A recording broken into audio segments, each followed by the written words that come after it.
Hello दोस्तों, मैं कान्हा ठाकुर आप सभी का स्वागत करता हूं आपके अपने YouTube channel logic with Lokesh पर।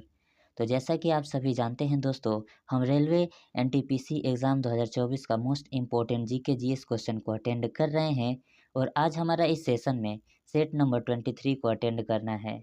तो जितने भी फ्रेंड्स सेट नंबर 1 से लेकर सेट नंबर 22 तक के सेशन को अटेंड नहीं किए हैं, तो एक बार इसे अवश्य ही अटेंड करिएगा। और हाँ दोस्तों, वीडियो शुरू करने से पहले हम आपको बता दें कि हम इस सेशन में जितने भी प्रश्न आपको बताएंगे या पूछेंगे, आपके एग्ज़ाम के पॉइंट ऑफ व्यू के लिए मोस्ट इम्पोर्टेंट होंगे। तो वीडियो को शुरू से अंत तक अवश्य ही देखिएगा। तो चलिए शुरू करते हैं आज का यह हमारा सेशन सेट नंबर 23 को। प्रश्न संख्या पहला है, इनमें से किसने अपने साम्राज्य को संगठित एवं मजबूत बनाने के लिए सिंधु घाटी से लेकर बंगाल में स्थित सोनार घाटी तक शाही सड़क का निर्माण करवाया था, जिसका नाम ब्रिटिश काल के दौरान बदलकर जीटी रोड कर दिया गया था? तो वह शेरशाह सूरी थे। ऑप्शन नंबर बी हमारा सही उत्तर हो जाएगा। प्रश्न संख्या 4 है, उस विश्व प्रसिद्ध वैज्ञानिक का नाम बताइए जिसे सापेक्षता के सिद्धांत के लिए जाना जाता है, थ्योरी ऑफ रिलेटिविटी। दोस्तों, प्रश्न संख्या 4 का उत्तर हमें यकीन है कि आप इसका उत्तर जानते होंगे, तो हम आपके उत्तर का इंतज़ार करेंगे। तो आप अपना उत्तर हमें कमेंट बॉक्स में अवश्य ही बताइएगा। यह प्रश्न HW के रूप में आपके लिए। प्रश्न संख्या 5 है, निम्नलिखित में से किस बैंक की स्थापना 1770 में भारत के कलकत्ता में यूरोपीय प्रबंधन के अधीन की गई थी? तो वह बैंक बैंक ऑफ हिंदुस्तान था। ऑप्शन नंबर बी हमारा सही उत्तर हो जाएगा। प्रश्न संख्या 6 है, भारत के उस स्थान का नाम बताइए जहां शून्य मील का पत्थर देखा जा सकता है, जिसमें बलुआ पत्थर से बने 4 घोड़ों युक्त एक स्तंभ की आकृति बनी हुई है। तो भारत में वह स्थान नागपुर में है। ऑप्शन नंबर डी हमारा सही उत्तर हो जाएगा। प्रश्न संख्या 7 है, प्रोग्रामिंग भाषा C++ का विकास AT&T वेल लेबोरेटरीज में बजने स्टार्टअप द्वारा डैश के दशक में प्रारंभ किया गया था? तो 1980 में प्रारंभ किया गया था। ऑप्शन नंबर ए हमारा सही उत्तर हो जाएगा। प्रश्न संख्या 10 है, भारत ने पोखरण में अपना दूसरा परमाणु परीक्षण किस वर्ष किया था? दोस्तों, प्रश्न संख्या 10 बहुत ही महत्वपूर्ण सवाल है और हम इस सवाल को अपने पिछले कई सेशन में भी बता चुके हैं। तो हम उम्मीद करते हैं आप इसका उत्तर कमेंट बॉक्स में अवश्य ही देंगे। तब तक के लिए हम इसका इम्पोर्टेंट नोट्स आपको दे देते हैं, जो कि आपके एग्ज़ाम के लिए पॉइंट ऑफ व्यू से देखा जाए तो बहुत ही इम्पोर्टेंट है। इसको अपने नोट पैड में अवश्य ही नोट डाउन कर लीजिएगा। प्रश्न संख्या 13 है, वह क्षेत्र जहाँ स्रोत से आने वाला पूरा प्रकाश अवरुद्ध हो जाता है क्या कहलाता है? तो प्रछाया कहलाता है। ऑप्शन नंबर बी हमारा सही उत्तर हो जाएगा। प्रश्न संख्या 16 है, भारत का स्टैच्यू ऑफ यूनिटी किस राज्य में स्थित है? दोस्तों, इस प्रश्न का भी उत्तर आप अच्छे से जानते होंगे। इसका भी उत्तर आप हमें कमेंट बॉक्स में अवश्य ही दीजिएगा। प्रश्न संख्या 16 HW के रूप में आपके लिए। हम आपके उत्तर का इंतजार करेंगे। प्रश्न संख्या 17 है, थियोफ्रेस्टस को निम्न में से किसका जनक कहा जाता है? तो थियोफ्रेस्टस को वनस्पति विज्ञान का जनक कहा जाता है। ऑप्शन नंबर बी हमारा सही उत्तर हो जाएगा। प्रश्न संख्या 18 है, 6 सर्वाधिक जनसंख्या वाले देश किस महाद्वीप में स्थित हैं? तो एशिया महाद्वीप में स्थित है। ऑप्शन नंबर ए हमारा सही उत्तर हो जाएगा। प्रश्न संख्या 20 है, रिलेशनल डाटाबेस में डाटा को संभालने और प्रबंधित करने के लिए उपयोग की जाने वाली एक साधारण क्वेरी भाषा है। तो SQL वह साधारण क्वेरी भाषा है। ऑप्शन नंबर सी हमारा सही उत्तर हो जाएगा। प्रश्न संख्या 26 है, नीति आयोग का गठन डैश 2015 को भारतीय योजना आयोग को समाप्त करके उसके स्थान पर किया गया था? तो 1 जनवरी 2015 को। ऑप्शन नंबर सी हमारा सही उत्तर हो जाएगा। प्रश्न संख्या 27 है, भारत रत्न पुरस्कार से सम्मानित सुप्रसिद्ध गायक भूपेन हजारिका किस राज्य से संबंधित थे? तो असम राज्य से संबंधित है। ऑप्शन नंबर ए हमारा सही उत्तर हो जाएगा। प्रश्न संख्या 33 है, अंतर्राष्ट्रीय क्रिकेट परिषद ICC में मैच रेफरी के रूप में नियुक्त की जाने वाली प्रथम भारतीय महिला का नाम बताइए। तो प्रथम भारतीय महिला का नाम जीएस लक्ष्मी था। ऑप्शन नंबर बी हमारा सही उत्तर हो जाएगा। प्रश्न संख्या 36 है, भारतीय रिजर्व बैंक की स्थापना 1 अप्रैल डैश को ₹5 करोड़ की शेयर पूंजी के साथ की गई थी। तो भारतीय रिजर्व बैंक की स्थापना 1 अप्रैल 1935 को किया गया था। ऑप्शन नंबर बी हमारा सही उत्तर हो जाएगा। प्रश्न संख्या 37 है, निम्नलिखित में से कौन सा भारतीय संसद का एक अंग नहीं है। तो राज्य विधानसभाएं भारतीय संसद का एक अंग नहीं है। ऑप्शन नंबर डी हमारा सही उत्तर हो जाएगा।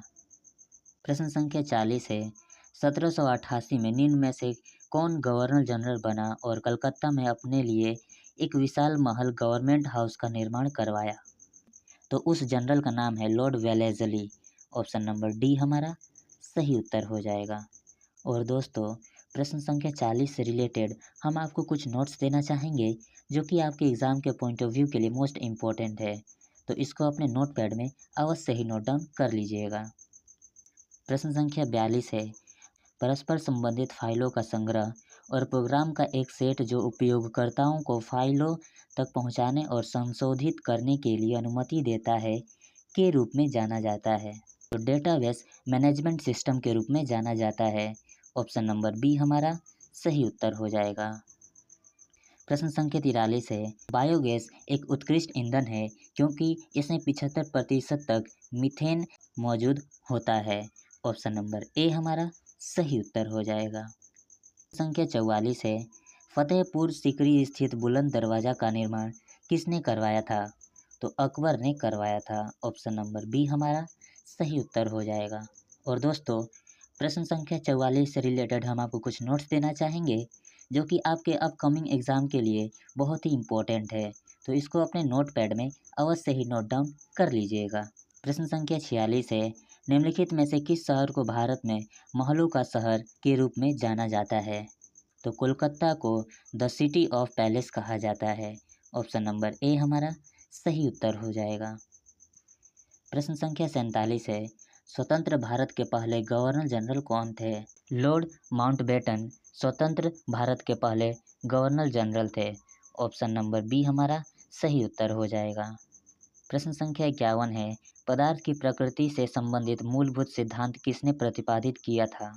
तो जॉन डाल्टन ने प्रतिपादित किया था। ऑप्शन नंबर बी हमारा सही उत्तर हो जाएगा। प्रश्न संख्या 53 है, गंगा ग्राम परियोजना इनमें से किसके द्वारा शुरू की गई है। पेयजल एवं स्वच्छता मंत्रालय के द्वारा। ऑप्शन नंबर सी हमारा सही उत्तर हो जाएगा। प्रश्न संख्या 54 है, देहरादून से उड़ान भरने वाला भारत का प्रथम जैव ईंधन चलित हवाई जहाज कब दिल्ली स्थित इंदिरा गांधी अंतर्राष्ट्रीय हवाई अड्डे पर उतरा। तो अगस्त 2018 को उतरा। ऑप्शन नंबर ए हमारा सही उत्तर हो जाएगा। प्रश्न संख्या 57 है, इनमें से किस वर्ष के दौरान लोकसभा और राज्य विधानसभा चुनाव के लिए मतदाता की आयु को 21 वर्ष से घटाकर 18 वर्ष किया गया था। तो 1988 को यह कार्य किया गया था। ऑप्शन नंबर डी हमारा सही उत्तर हो जाएगा। प्रश्न संख्या 61 है, उस व्यक्ति का नाम बताइए जिसे 1815 में भारत का पहला सर्वेयर जनरल नियुक्त किया गया था। तो कोलिन मैकेजी वह थे। ऑप्शन नंबर डी हमारा सही उत्तर हो जाएगा। प्रश्न संख्या 64 है, विक्रम साराभाई अंतरिक्ष केंद्र कहाँ स्थित है। तो तिरुवनंतपुरम में स्थित है। ऑप्शन नंबर डी हमारा सही उत्तर हो जाएगा। प्रश्न संख्या 65 है, मेगालोपोलिस एक ग्रीक शब्द है जिसका अर्थ है महान शहर। इसे डैश 1967 द्वारा लोकप्रिय बनाया गया था। तो जीन गोटमैन के द्वारा प्रसिद्ध बनाया गया था। ऑप्शन नंबर बी हमारा सही उत्तर हो जाएगा। प्रश्न संख्या 67 है, किसकी अध्यक्षता में भारतीय राष्ट्रीय कांग्रेस ने 31 दिसंबर 1929 को लाहौर अधिवेशन में पूर्ण स्वराज को अपना अंतिम लक्ष्य घोषित किया। तो जवाहरलाल नेहरू की अध्यक्षता में कांग्रेस ने 31 दिसंबर 1929 को लाहौर अधिवेशन में पूर्ण स्वराज को अपना अंतिम लक्ष्य घोषित किया। ऑप्शन नंबर सी हमारा सही उत्तर हो जाएगा। प्रश्न संख्या 68 है, आधार एक 12 अंकीय विशिष्ट संख्या है जिसे डैश द्वारा जारी किया, यानी कि आधार कार्ड पे जो नंबर होता है ना दोस्तों 12 अंक का, यह उसकी बात कर रहा है।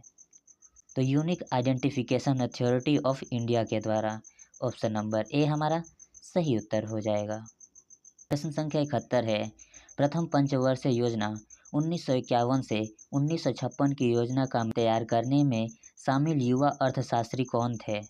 तो वह शामिल युवा अर्थशास्त्री के.एन. राज थे। ऑप्शन नंबर ए हमारा सही उत्तर हो जाएगा। प्रश्न संख्या 74 है, लिखित में से कौन सा सिद्धांत और सौर ऊर्जा प्रणालियों से संबंधित है? फोटोवोल्टाइक प्रभाव। ऑप्शन नंबर ए हमारा सही उत्तर हो जाएगा। प्रश्न संख्या 75 है, निम्नलिखित में से कौन सा भारतीय मानक समय को सटीक ढंग से दर्शाता है? GMT + 5:30 वह समय है। ऑप्शन नंबर डी हमारा सही उत्तर हो जाएगा। प्रश्न संख्या 76 है, अवध राज्य को किसने ब्रिटिश भारत राज्य में विलय किया? लॉर्ड डलहौजी ने यह कार्य किया। ऑप्शन नंबर सी हमारा सही उत्तर हो जाएगा। प्रश्न संख्या 77 है, विश्व स्वास्थ्य संगठन का मुख्यालय इनमें से किस स्थान पर है? तो जिनेवा में स्थित है। ऑप्शन नंबर डी हमारा सही उत्तर हो जाएगा। दोस्तों एक प्रश्न हम आपके पूछते हैं कि WHO की स्थापना कब हुई थी? इसका उत्तर आप हमें कमेंट बॉक्स में अवश्य ही दीजिएगा। हम आपके उत्तर का इंतजार करेंगे। प्रश्न संख्या 78 है, भारत कितनी बार पुरुषों के ICC क्रिकेट वर्ल्ड कप के एक दिवसीय अंतर्राष्ट्रीय पुरुष ODI के फाइनल तक पहुंचा है? तो 3 बार पहुंचा है। ऑप्शन नंबर बी हमारा सही उत्तर हो जाएगा। प्रश्न संख्या 81 है, स्वराज पार्टी की स्थापना किस वर्ष की गई थी? तो 1923 में किया गया था स्वराज पार्टी की स्थापना। ऑप्शन नंबर डी हमारा सही उत्तर हो जाएगा। प्रश्न संख्या 84 है, संयुक्त राष्ट्र दिवस प्रति वर्ष किस तिथि को मनाया जाता है? तो 24 अक्टूबर को मनाया जाता है। ऑप्शन नंबर ए हमारा सही उत्तर हो जाएगा। दोस्तों प्रश्न संख्या 84 से रिलेटेड कुछ नोट्स देना चाहेंगे जो कि आपके एग्ज़ाम के पॉइंट ऑफ व्यू के लिए बहुत ही ज़्यादा महत्वपूर्ण है, तो इसको भी अपने नोट पैड में अवश्य ही नोट डाउन कर लीजिएगा। तो दोस्तों आज का सफ़र हमारा प्रश्न संख्या 84 तक ही था। यह सेशन आपको कैसा लगा हमें कमेंट बॉक्स में अवश्य ही बताइएगा, और कौन सा प्रश्न आपको समझ में नहीं आया ये भी हमें बताइएगा, ताकि हमें मालूम चल सके कि आपको किस टॉपिक में ज़्यादा दिक्कत हो रहा है या कौन सा टॉपिक आपके लिए बहुत ही आसान है। और हमने जो आपसे प्रश्न भी पूछा था उसका भी उत्तर अवश्य ही दीजिएगा। तो चलिए मिलते हैं अपने अगले सेशन में सेट नंबर 24 में। तब तक के लिए अपना ख्याल रखिए, स्वस्थ रहिए। राधे राधे।